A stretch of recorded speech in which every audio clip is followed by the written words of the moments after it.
Hoje nós vamos terminar aquele texto de Salmo capítulo 15,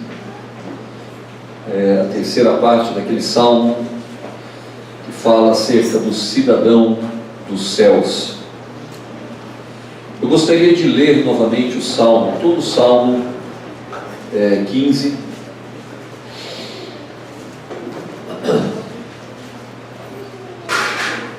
para que a gente se lembre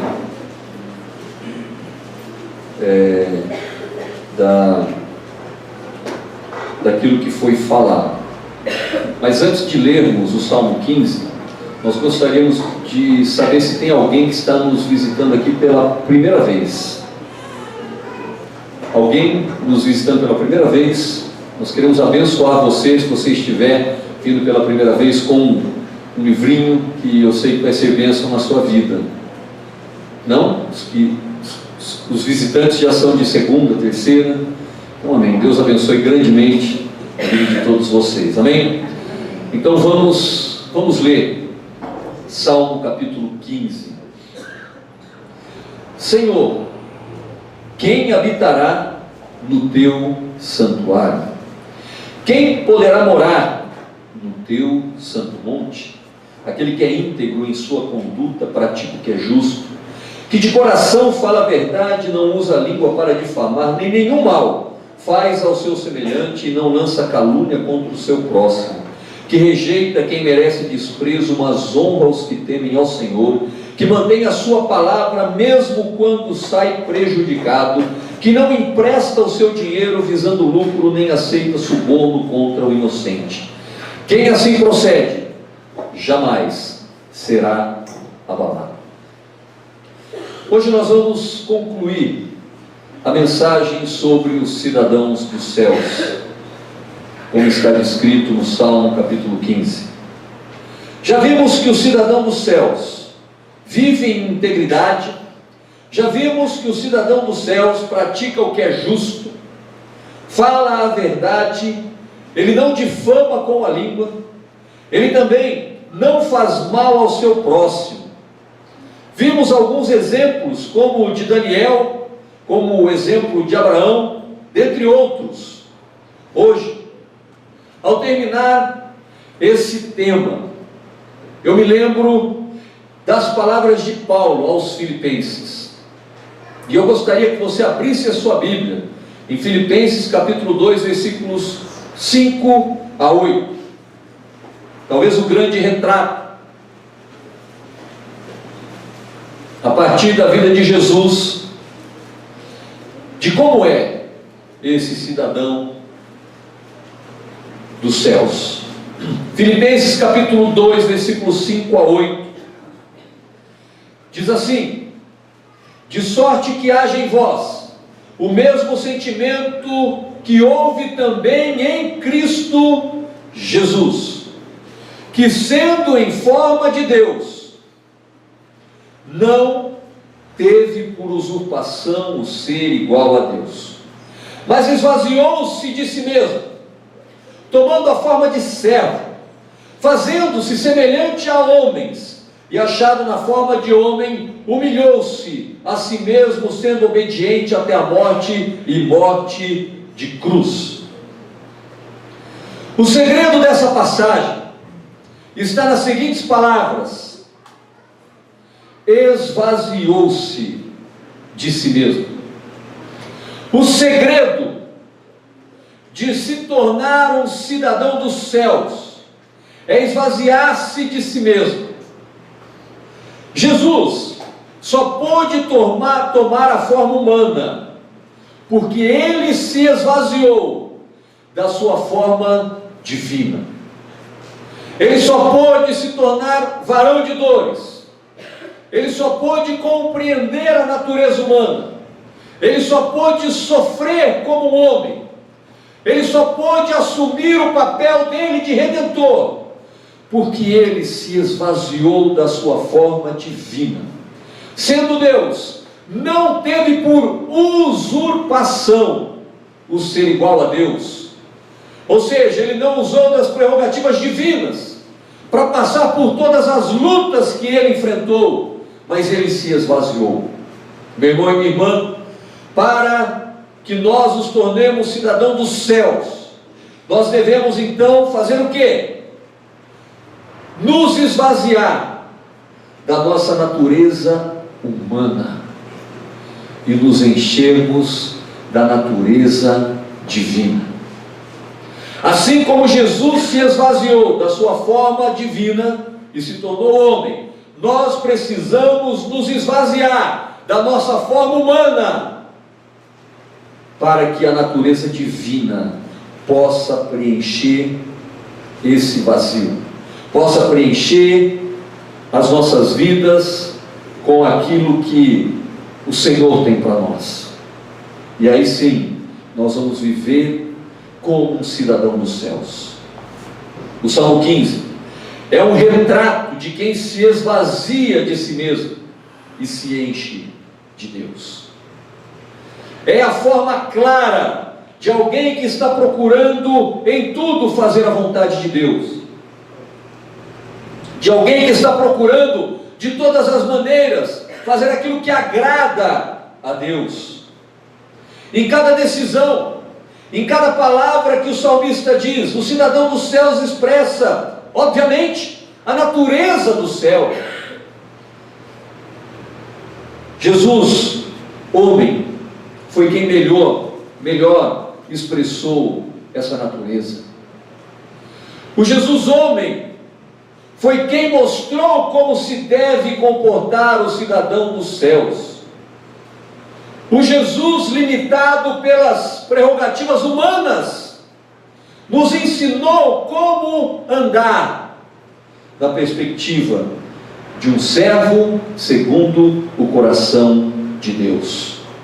Como o próprio texto de Filipenses diz, ele se fez servo, e como servo ele se humilhou a ponto de morrer em uma cruz sem culpa alguma. Isso tudo ele fez para nos ensinar a caminharmos como verdadeiros cidadãos dos céus. Então, voltando para o Salmo 15, nós vamos ver mais algumas características do cidadão dos céus. A partir do versículo 4, que foi onde nós paramos, ele reprova o réprobo e honra quem teme ao Senhor. Versículo 4 de Salmo 15. Ele reprova, que rejeita quem merece o desprezo, em outra versão, mas honra os que temem ao Senhor.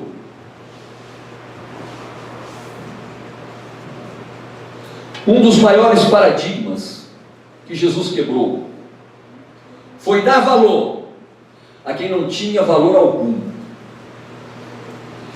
e ao mesmo tempo mostrar que quem tinha valor não era bem assim, não tinha o valor que demonstrava ter. Nós podemos falar dos fariseus, que eram homens valorizados, homens estimados, homens que conheciam a verdade, mas que não a praticavam. E podemos falar de pessoas desprezadas, humilhadas, não tinham valor nenhum para a sociedade. E se você ler Mateus capítulo 9, dos versículos 9 a 13, você vai ver Jesus quebrando de uma vez só esses paradigmas, mostrando o valor de quem tem valor e tirando o valor de quem acha que tem valor. O texto diz assim, não precisa abrir, apenas acompanhe a leitura. E Jesus, passando adiante dali, viu assentado na alfândega um homem chamado Mateus e disse-lhe: segue-me. E ele levantou-se e o seguiu. E aconteceu que, estando ele em casa sentado à mesa, chegaram muitos publicanos e pecadores e sentaram-se juntamente com Jesus e os seus discípulos. E os fariseus, vendo isso, disseram aos seus discípulos: por que come o vosso mestre com publicanos e pecadores? Jesus, porém, ouvindo, disse-lhes: não necessitam de médicos sãos, mas sim os doentes. Ide, porém, e aprendei o que significa: misericórdia quero e não sacrifício, porque eu não vim chamar os justos, mas os pecadores ao arrependimento. Jesus aqui, ele comete 3 graves erros, obviamente que na perspectiva da época, na visão daquelas pessoas, principalmente dos fariseus, ele comete 3 erros. Claro que não são erros, é a visão deles, mas olha só. Primeiro, ele chama um cobrador de impostos para ser seu discípulo. Isso é uma heresia, isso é um absurdo, mas ele chama, e este cobrador de impostos se torna discípulo de Jesus, se torna um dos grandes homens que Deus usou. Ele comete um segundo grave erro, que foi assentar-se com publicanos e pecadores, e pior ainda, come com eles. E o terceiro erro que ele comete, ele exorta, ele repreende os donos da verdade, aqueles que sabem tudo, aqueles que têm o controle de todas as coisas, os detentores do saber. Ele vai dizer para estes que eles precisam aprender, que eles precisam entender a verdade do Evangelho. Jesus quebrando os paradigmas, Jesus mostrando que há uma inversão de valores. Na verdade, meu irmão e minha irmã, é isto que está sendo denunciado aqui pelo salmista, uma inversão de valores. Se dá valor para quem não merece, se dá valor para quem não merece nenhum valor, e despreza aqueles que buscam e temem ao Senhor. E quando nós fazemos isso, nós estamos cometendo um grande equívoco, de estar deixando passar pecados, de estar deixando passar condutas repreensíveis na vida das pessoas. Ah, porque eu gosto de fulano, e ele é legal, e ele é simpático, e ele dá o dízimo, e ele faz as coisas certinhas, então eu não vou repreender este não merece a repreensão. Ah, mas aquele lá, não, aquele lá, primeiro que é pobre, né? Nem dízimo dá. Segundo, que ninguém, nem se ele for disciplinado, ou se ele for exortado, ninguém vai nem se importar. E aí nós vamos atrás desses. Infelizmente, há uma inversão de valores, onde as pessoas valorizam quem não merece valor nenhum. Olha só a denúncia de Isaías, no capítulo 5, versículo 20. Ai dos que ao mal chamam bem, e ao bem mal, que põe as trevas por luz, e a luz por trevas, e o amargo por doce, e o doce por amargo.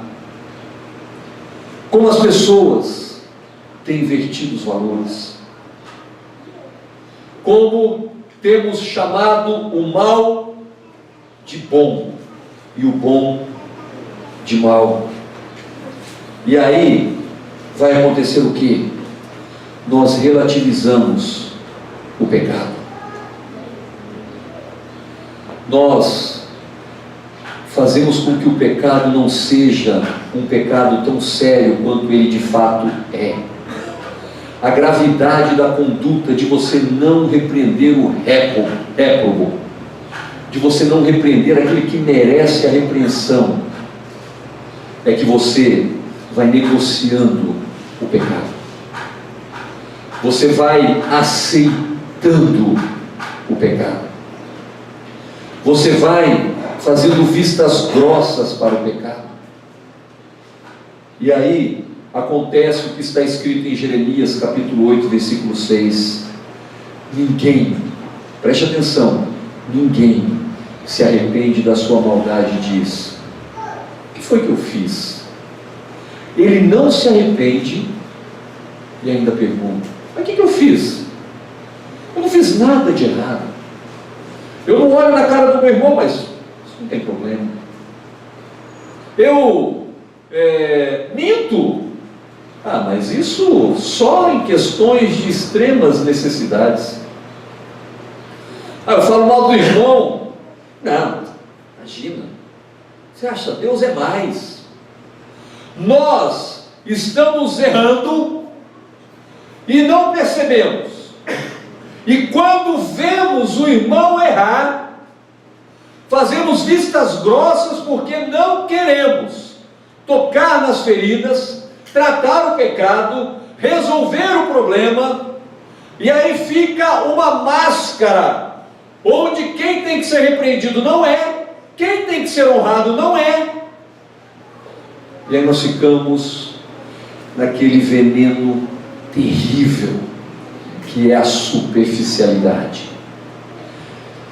Eu tenho chegado à conclusão, meu irmão e minha irmã, que o evangelho superficial é o pior veneno que o cristão pode tomar. E infelizmente muitos têm tomado deste veneno. John MacArthur certa feita disse: anule a doutrina da corrupção humana e você invalidará o plano da salvação. Preste atenção, vou repetir: anule a doutrina da corrupção humana e você invalidará o plano da salvação. Por que existe um plano de salvação? Por causa da corrupção humana. Nós somos corrompidos e precisamos de salvação. Outra coisa que ele diz: apague a noção da culpa pessoal e você eliminará a necessidade de um Salvador.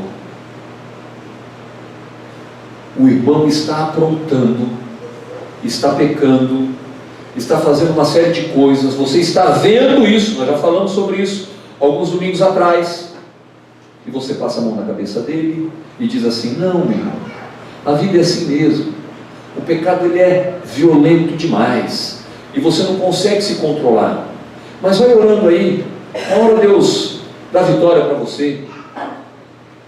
Isso não existe. Sabe o que nós estamos passando quando falamos assim? Nós estamos dizendo para a pessoa que o Salvador não é tão necessário, o Salvador não é tão importante, porque o seu pecado parece que não é tão importante também, não é tão grave. Se ele não é tão grave, então não havia necessidade de um Salvador como Jesus. Outra coisa que John MacArthur vai falar: destrua a consciência humana e você levantará uma geração imoral e irredimível. Quando nós não repreendemos o pecado, nós estamos levantando uma comunidade de pessoas imorais e irredimíveis.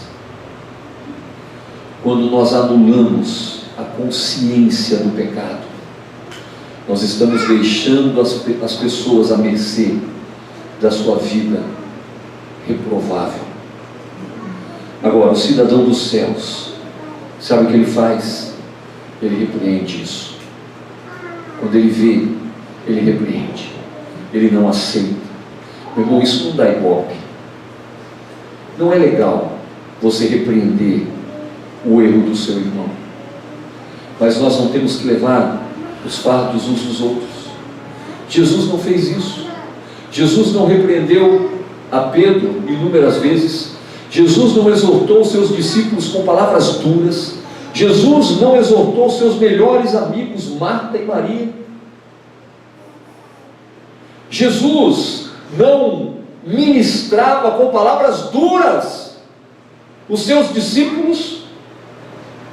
Não é porque ele queria o mal, mas é porque ele queria que eles entendessem que o comportamento era reprovável e precisava haver uma mudança, uma transformação, uma mudança de postura, de atitude. E não só reprovar o réprobo, o texto fala também de honrar quem teme ao Senhor. Não é uma caça às bruxas, né, de você sair correndo só atrás de quem está pecando e massacrar a pessoa. Na verdade, você tem que expor o pecado, sim, ajudar na restauração. Mas por um outro lado, quantas pessoas têm se dedicado, quantas pessoas têm se empenhado, quantas pessoas têm lutado contra o pecado, têm vencido e não estão sendo honradas. Porque nós não julgamos que essas pessoas são tão importantes. Ela nem aparece na igreja, ela nem se destaca. Ela é apenas um membro da igreja. Meus irmãos, quantas pessoas merecem honra e não estão sendo honradas? Mas o cidadão dos céus, ele tem um equilíbrio. Quando uma pessoa está sendo transformada, ela merece ser honrada. Da mesma forma que uma pessoa, quando tem pecado, ela merece ser exortada. É simples assim. E quem é que tem essa postura de temer ao Senhor? Provérbios 8,13 resume perfeitamente o que é temer ao Senhor. Temer ao Senhor é odiar o mal. Ponto. Olha que coisa, né? Que resumo simples, mas direto. Quem teme ao Senhor odeia o mal. E você tem que identificar essas pessoas para que você possa honrá-las. Muitas pessoas estão se decepcionando porque enquanto elas se empenham em fazer a vontade de Deus, estão vendo os líderes não fazendo nada diante do pecado de pessoas que aparentemente são mais importantes. Não podemos usar de 2 pesos e 2 medidas. Temos que ser corretos em toda a nossa conduta. Assim é o cidadão dos céus.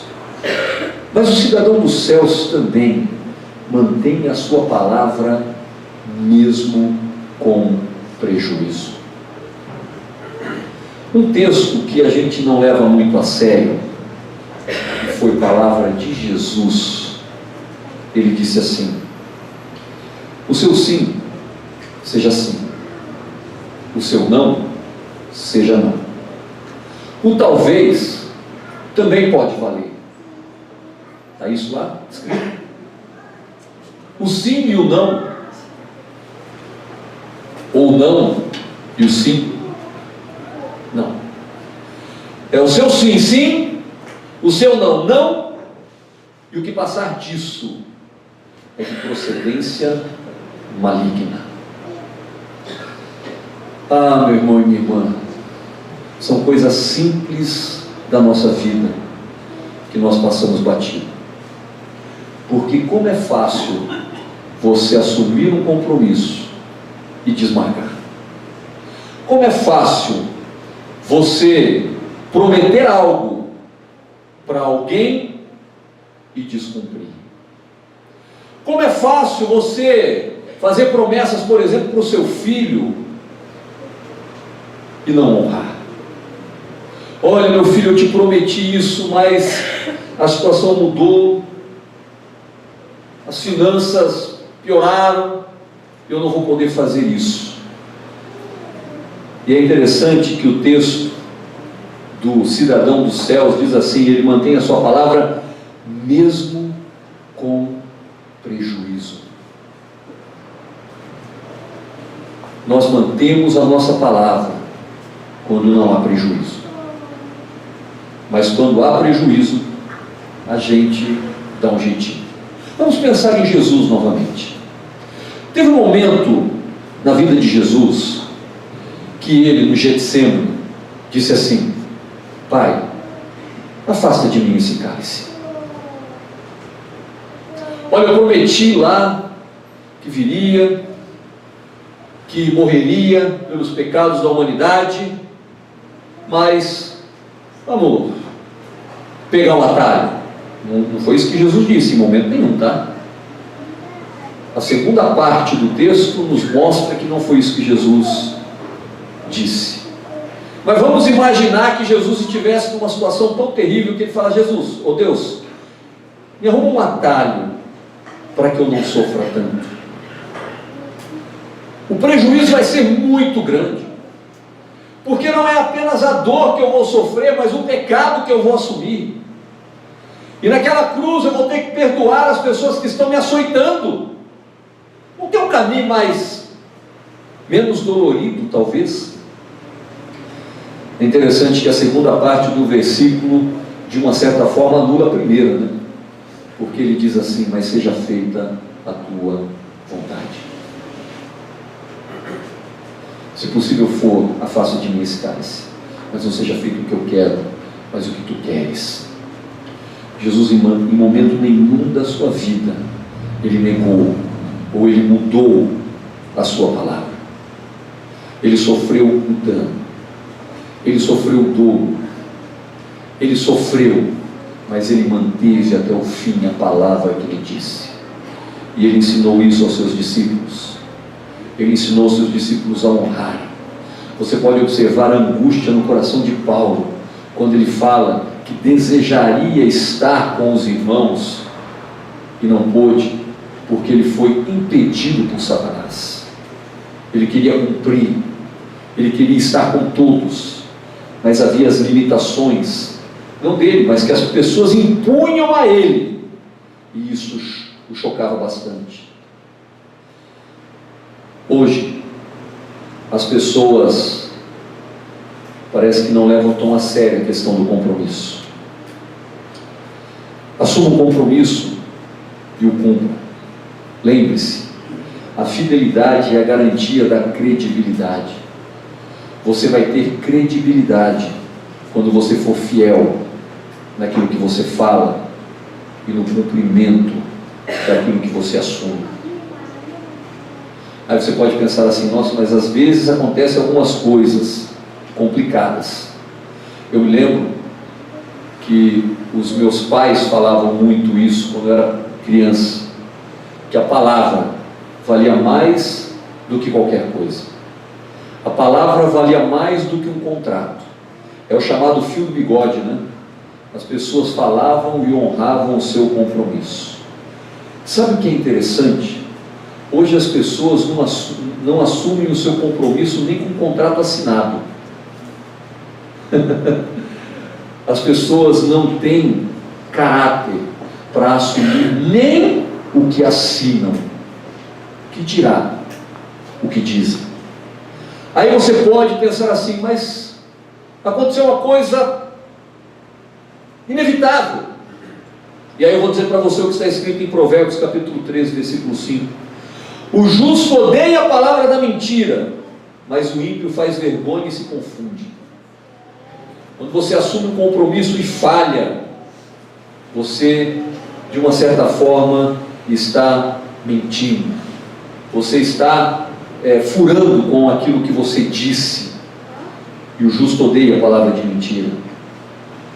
Mas há um outro provérbio, 15:28, que diz assim: o homem justo pensa bem antes de dar uma resposta. Não responde de bate-pronto, porque ele sabe que se ele falar, ele vai ter que cumprir. Então, antes que ele fale, ele tem que pensar bastante. Os filhos, muitas vezes, eles tentam fazer com que você assuma compromissos. Não, nós vamos fazer isso. Você promete. E os meus filhos sabem, pelo menos em casa, o que eu prometo eu cumpro. Eu não lembro fora, mas enfim, eles estão aqui para testemunhar isso, né? Espero que fora também. Mas eles querem de todo jeito que eu prometo, porque eles sabem que se eu prometer, mesmo que eu tiver prejuízo, eu vou cumprir. Eu prometi uma camisa para o Levi há acho que 3, 4 anos atrás, né? É impressionante. Depois que eu prometi, de verdade, todas as lojas que eu vou, loja esportes, eu procuro essa camisa, eu nunca mais achei, mas eu estou procurando ainda, um dia eu vou achar. E ele sabe disso, eu procuro em todos os lugares, eu não encontro, é impressionante. Mas se você não pensa antes de assumir um compromisso, você está arrumando um sério problema. Porque a segunda parte do provérbio, né, diz assim: mas o perverso vai falando só as maldades sem pensar no que está dizendo. Quem fala sem pensar no que está dizendo é perverso. Não sou eu que estou dizendo isso, é a palavra de Deus. Por isso, meu irmão e minha irmã, assumir um compromisso, você tem que cumprir. Mesmo que você tenha prejuízo. O cidadão dos céus, ele precisa se identificar pelo seu caráter, pela sua conduta cristã.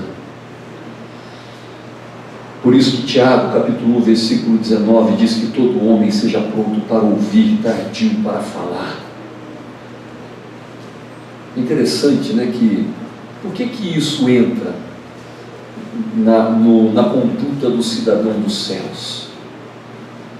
Porque as pessoas, na época do Salmo, prometiam culto a Deus, prometiam adoração, prometiam a entrega, mas na primeira oportunidade de idolatria, já se entregavam. Mas isso a gente pode trazer para a nossa realidade, para a nossa vida. Em terceiro lugar, o cidadão dos céus não é ganancioso, nem desonesto em seus negócios. É isso o que o texto diz, que não empresta o seu dinheiro visando lucro, nem aceita suborno contra o inocente. A palavra lucro ou usura não é no sentido de juros, aqueles juros que os bancos cobram e você está acostumado com eles, né? Enfim, é no contexto de tirar proveito da desgraça dos outros. Esse termo grego está ligado à avareza, que significa ganância, cobiça, tirar vantagem, lograr, defraudar, enganar.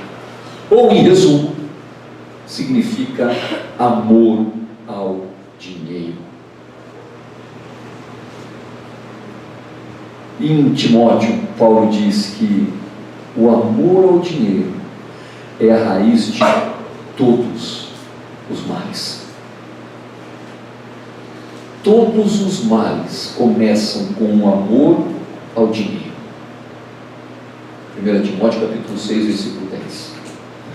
Para evitar esse tipo de sentimento no coração dos seus discípulos, Jesus vai dizer uma coisa bem interessante. Quando ele vai falar com os seus discípulos, ele vai falar assim: olha, as raposas têm covis, as aves dos céus têm ninhos, mas o Filho do Homem não tem onde reclinar a cabeça. Olha, você quer me seguir? Eu não tenho nada, nem onde reclinar a cabeça. Como é parecido com os dias de hoje, né? Você quer me seguir? Não aqui, né? Você seguir a gente aqui, você não vai melhorar a sua vida financeira. Mas quantas promessas eu já vi e já ouvi. Olha, se você fizer isso, se você fizer aquilo, se você fizer aquilo que eu estou mandando, você vai prosperar, você vai ficar rico. Nós falamos isso semana passada. O amor ao dinheiro corrompe. E Jesus queria tirar todo esse sentimento do coração dos seus discípulos. Jesus era conhecido não como um fazedor de milagres. Jesus era conhecido não como alguém que tinha algum tipo de destaque. Jesus era conhecido como filho do carpinteiro. Mateus capítulo 3, versículo 55 diz: não é este o filho do carpinteiro? Não se chama sua mãe Maria, seus irmãos Tiago, José, Simão e Judas? Ou seja, esse aí eu não vi ele crescer, ele não tem nada, é um coitado que rala bastante para ajudar no sustento da sua família. É isso que Jesus era. E Jesus não fazia questão de ser absolutamente nada diferente disso, por uma simples razão: ele não tinha motivações carnais, humanas, materiais. Jesus era desprovido de paixões, desejos materiais. O que ele queria é que os seus discípulos entendessem que Deus sempre deu o suficiente, sempre. Jesus mostrou para os seus discípulos que nada lhes faltariam. Mas, infelizmente, as pessoas hoje correm atrás dessa ganância, desse amor ao dinheiro. O problema aqui é a cobiça. Talvez a palavra-chave desta situação que o salmista mostra é a cobiça. Êxodo capítulo 23, versículo 8 diz: não aceite suborno, porque o suborno cega os que têm discernimento e perverte as palavras dos justos. Não se deixe levar pela cobiça.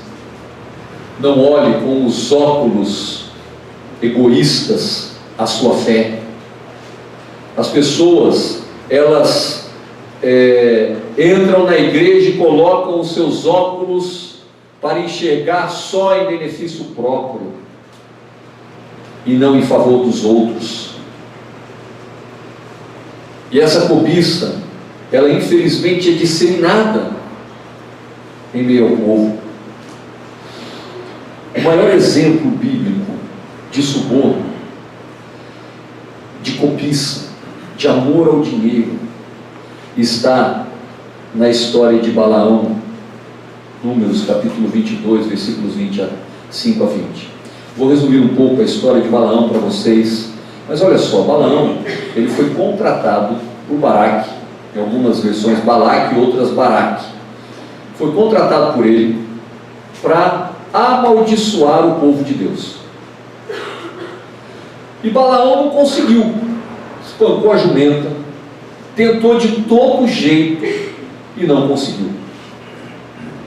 E aí, se você ler o texto, você vai entender que, mas ele foi embora, né? Parece que ele só obedeceu a Deus.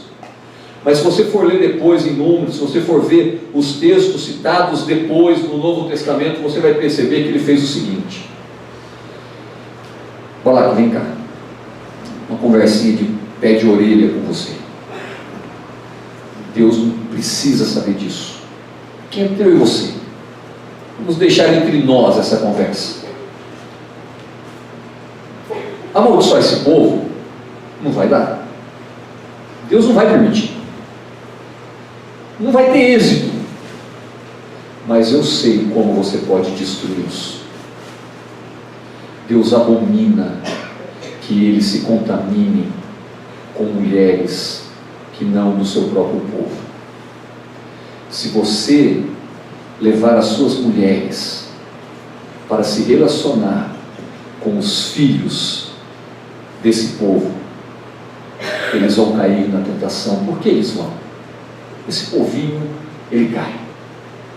Eu conheço esse povo. Eles vão cair. E você não precisa fazer nada, porque o próprio Deus vai castigá-los. Então, se você acha, lendo lá Números depois, acha que ele não recebeu os seus trocados, que não eram poucos, você está enganado. Ele recebeu. Ele não conseguiu amaldiçoar, mas ele conseguiu dar a letra, né? Mas tudo por uma única razão: ele queria encher os seus bolsos. Ele não estava preocupado com o povo de Deus, ele não estava preocupado com Deus, ele também não estava nem aí para Baraque, ele estava pensando em si próprio. E por isso que em 1 Pedro capítulo 2, versículos 14 e 15 diz que no processo da tentação das ofertas, né, de Baraque, Balaão exercitou o seu coração na avareza. Olha que interessante, ele exercitou o seu coração na avareza, a ponto de amar o prêmio da injustiça e cair. Em Judas 11, versículo 11, Judas tem apenas um capítulo, a palavra de Deus exorta que todo que vive como Balaão, ou seja, buscando lucro, cai invariavelmente no mesmo erro de Balaão. E nos tempos da igreja primitiva, e só nos tempos da igreja primitiva, o pecado de Balaão era tão sério que virou uma doutrina que era repreendida, Em Apocalipse capítulo 2, versículo 14, há uma exortação à igreja que pratica a doutrina de Balaão. Ou seja, a motivação à cobiça, ensinamentos que procuram confundir assuntos espirituais e morais com interesses materiais e comportamentos imorais. É aquela mescla, é eu trazer para dentro da igreja a imoralidade do mundo, é eu trazer para dentro da igreja a corrupção do mundo, é eu trazer para dentro da igreja a ganância que está no mundo, mas com o corpo, com uma fachada de santidade, com uma fachada de pureza, de coisas certas e corretas. E isso vai instigando as pessoas a desejarem mais e mais, a quererem mais e mais, a se corromperem mais e mais. Vida cristã, meu irmão e minha irmã, desde que eu sou criança, os meus pais me ensinam isso. Vida cristã é vida simples. É vida simples, é simplicidade. O Evangelho é simples. O Evangelho não é sofisticado como as pessoas têm sofisticado neste tempo. E infelizmente as pessoas estão dando ouvidos às doutrinas de Balaão, estão sedentos pelo lucro. É como aquela história que eu contei aqui em uma outra palavra, uma outra pregação. A mulher que está precisando de dinheiro para o ônibus e compartilha na igreja, e o pastor diz assim: meus irmãos, essa irmãzinha aqui, ela não tem dinheiro para ir trabalhar amanhã. Se alguém puder abençoar a vida dela, procure ela no final do culto. Quem contou isso para nós foi um pastor, amigo nosso, professor do seminário. Isso aconteceu aqui em Londrina. Uma mulher tocada por aquela situação daquela mulher, chegou no final do culto, tinha uma cartela, naquela época que se usava aquelas cartelas de passe, entregou uma cartela cheia com 50 passes para aquela mulher. Falou assim: olha, minha irmã, você tem transporte para o mês inteiro. E uma senhorinha que estava na mesma situação que ela, viu que ela tinha recebido muito mais do que ela precisava, chegou até ela e disse assim: será que você pode me ajudar? Eu vi que você recebeu 50, você pediu só um, será que você pode me ajudar com 2 desses passes? Sabe o que ela respondeu? Essa bênção é minha, vai buscar a sua. É isso que a igreja está vivendo, meu irmão e minha irmã. As pessoas estão cegas e acham que estão glorificando a Deus. Esse Salmo 15 é um retrato de como as pessoas têm que ser, mas como elas não têm sido, porque olham de maneira egoísta, não compartilham o que tem, pelo contrário, se puderem, arrancam o que o outro tem.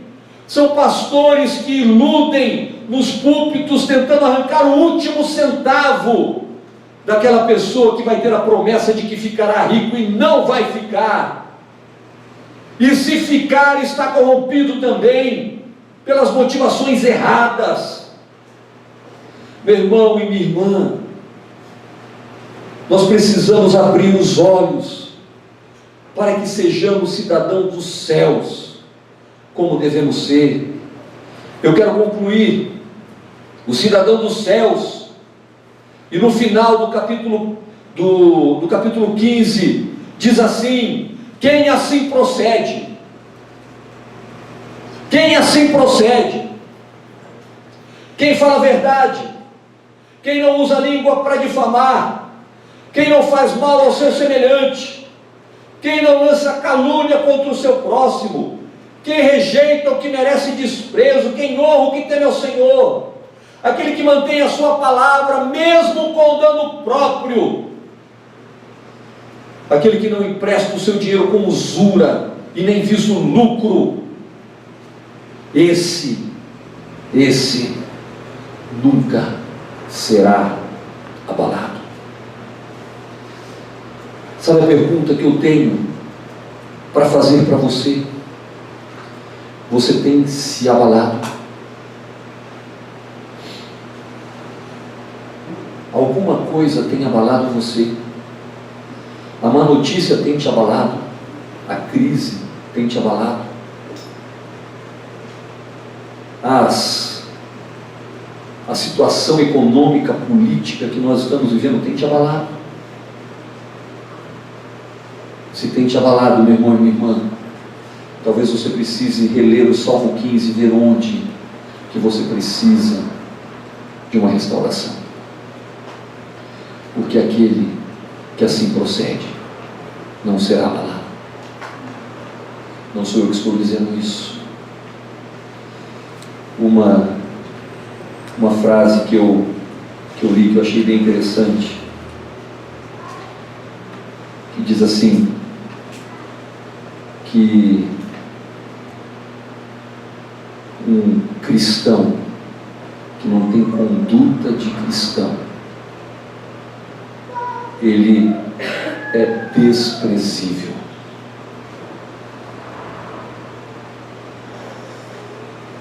Ser cristão é ter conduta de cristão. Quando praticamos essas coisas, não seremos abalados. Meu irmão e minha irmã, como cidadão dos céus, não podemos ser abalados. Como cidadão dos céus, temos que praticar as coisas dos céus. Como cidadão dos céus, temos que viver à luz da palavra de Deus. Em momento nenhum, Jesus nos prometeu que seria fácil. Eu confesso para os irmãos, quando uma pessoa disse que não frequentaria mais a comunidade de Atos, porque ela tem ouvido palavras duras demais e nada parece que fortalece ou que anima a vida dela. Eu pensei, será que não estamos sendo duros demais? Será que não precisamos pegar alguns textos mais animadores? Será que a gente não precisa ser um pouco menos duro nas palavras? Mas eu fico pensando que nós temos poucos anos de vida aqui na terra e uma eternidade com Deus. Eu fico pensando o quão difícil é para mim. Eu sei que isso é o sentimento do Anderson, do João. Como é difícil ter que subir aqui e muitas das vezes ter que exortar, ter que falar coisas que mexem mesmo com a nossa alma. E não pensam vocês que não mexe profundamente comigo também? Mas sabe o que é incrível? Quando eu vou orar pedindo para Deus, Deus dá uma palavra, algo que realmente possa trazer um certo alento e um refrigério, e Deus vai dar um salmo como esse. Mas meu irmão e minha irmã, quando nós participamos de alguns congressos como esse que a gente foi, onde as pessoas são muito mais duras do que nós somos aqui, eu fico pensando assim, é melhor nós sermos transparentes e sinceros. É melhor não tentar enganar ninguém, ludibriando vocês, dizendo que as coisas vão melhorar, que as lutas vão acabar. Porque, meu irmão e minha irmã, alegria plena nós temos aqui porque temos a Jesus. Então, somente por isso, e lá no céu nós teremos alegria eterna. Lá no céu eu prometo para vocês que vocês nunca mais serão exortados. Lá no céu eu prometo para vocês que vocês nunca mais serão chamados a atenção. Eu posso prometer para vocês com toda a convicção que lá no céu não vai rolar uma única lágrima de tristeza do seu coração. Mas fazer isso aqui seria leviano, seria maldoso da nossa parte. Por isso, meu irmão e minha irmã, que possamos praticar a verdade do Evangelho, mesmo que essas palavras sejam doídas, que nós possamos praticá-la na sua essência e continuar a nossa caminhada, buscando cada vez mais nos tornar parecidos com Jesus, nos esvaziando de nós mesmos e nos preenchendo da presença de Deus. Foi por isso que Jesus morreu.